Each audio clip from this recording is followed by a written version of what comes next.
오늘도 많은 종목이 움직였는데요. 좀 살펴보겠습니다. 먼저 화요일 날 말씀드렸던 디지털 화폐 관련주 KCT와 로지시스인데요. 저희가 KCT를 이런 차트에서 매수를 하시고 올라오면 매도하시라 뭐 이렇게 말씀을 화요일 날 드렸는데 뭐 그대로 움직였습니다.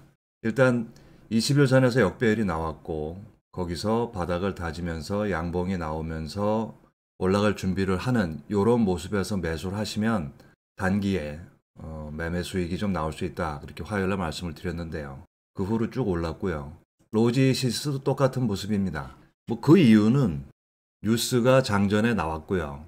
이 뉴스에 따라서 디지털 화폐를 장 초반에 주목하고 있다가 뭐 이렇게 전일 고가, 뭐 피벗선을 돌파할 때 추격 매수해서 뭐 스캘핑성으로 이렇게 몇백 원 장중에 매매해서 수익을 얻으셔도 되고, 앞서 KCT에서 말씀드렸듯이 이런 데서 매수하셔갖고 뭐 3박 4일에 스윙으로 수익을 보셔도 되고요.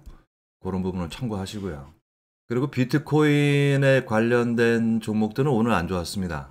비트코인 자체의 시세가 오늘은 반등이 없었기 때문에 지금 에이티넘과 우리 투자가 거의 같은 일봉 차트 모습인데요. 지금 20일 이평을 이탈해서 이격을 살짝 벌리려고 하는 모습.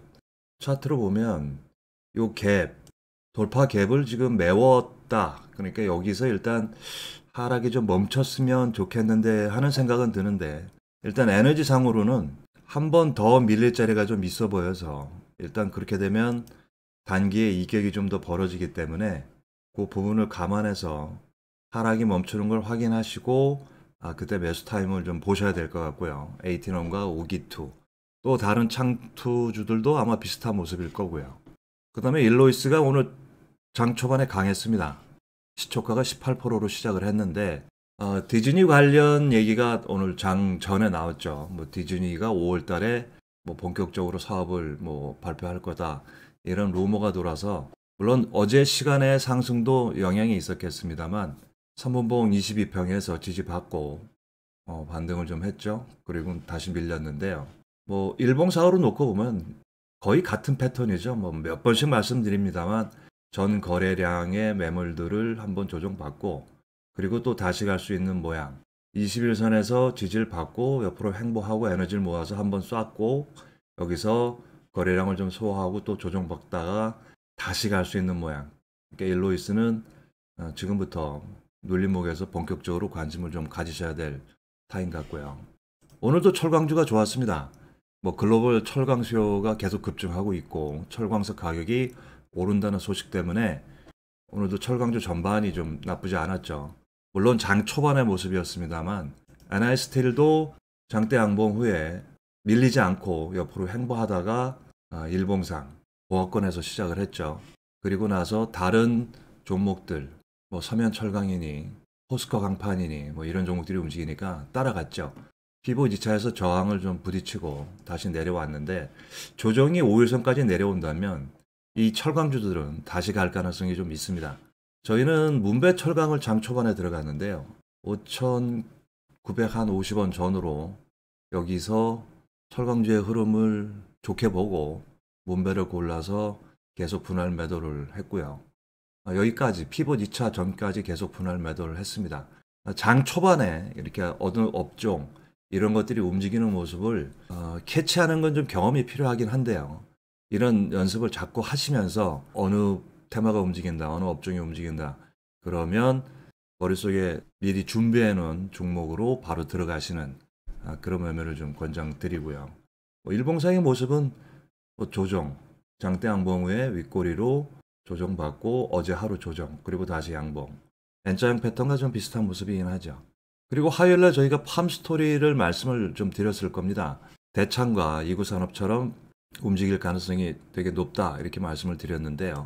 대창은 이때 상승을 하다가 윗꼬리 달고 매물벽에 부딪혔다가 조정 5일선에서 다시 갔죠. 그리고 옆으로 횡보하면서 또 이렇게 갔고요.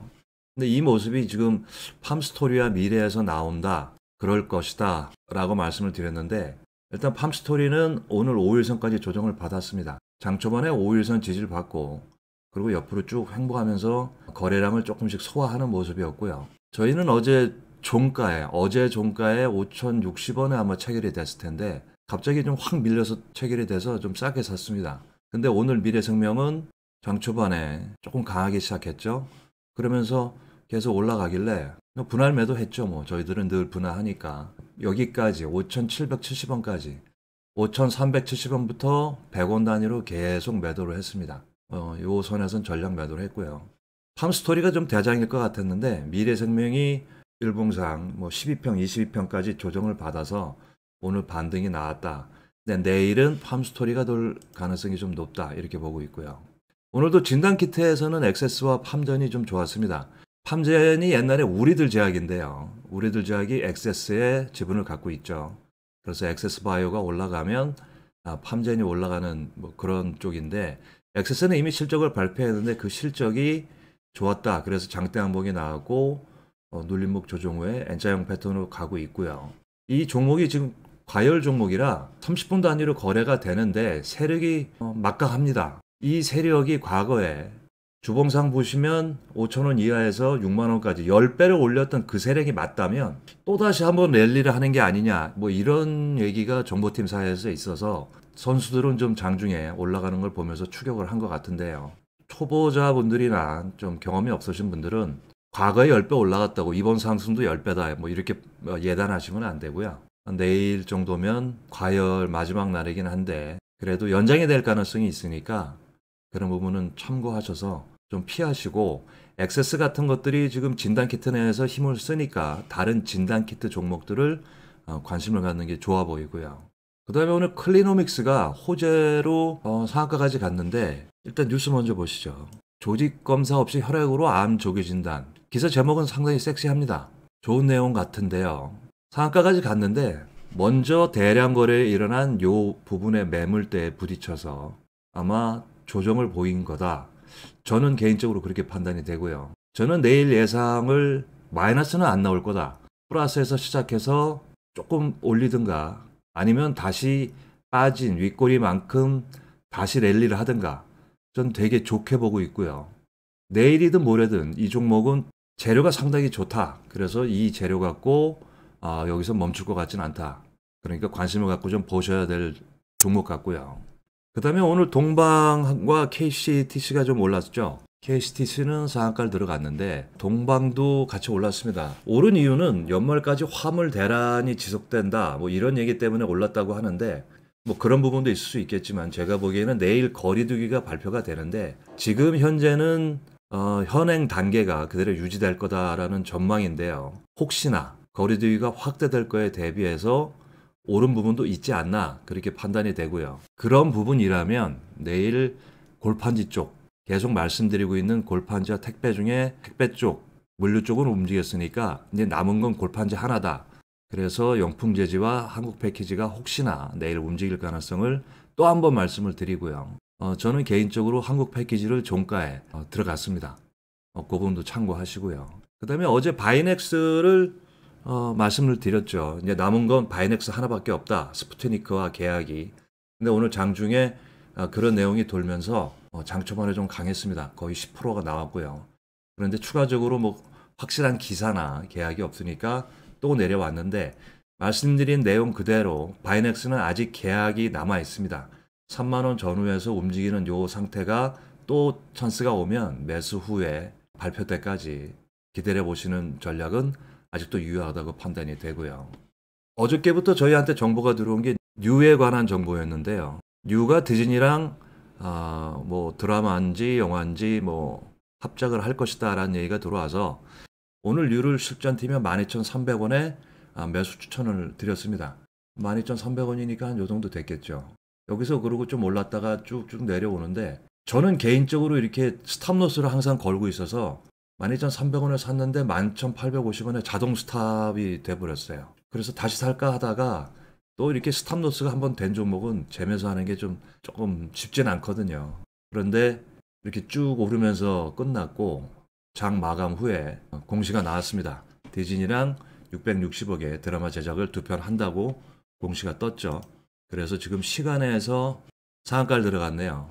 그러니까 스탑로스의 장점이 늘 손실을 최소화하는 장점도 있지만 이렇게 갑작스러운 장중 노이즈에 당하는 경우도 있습니다.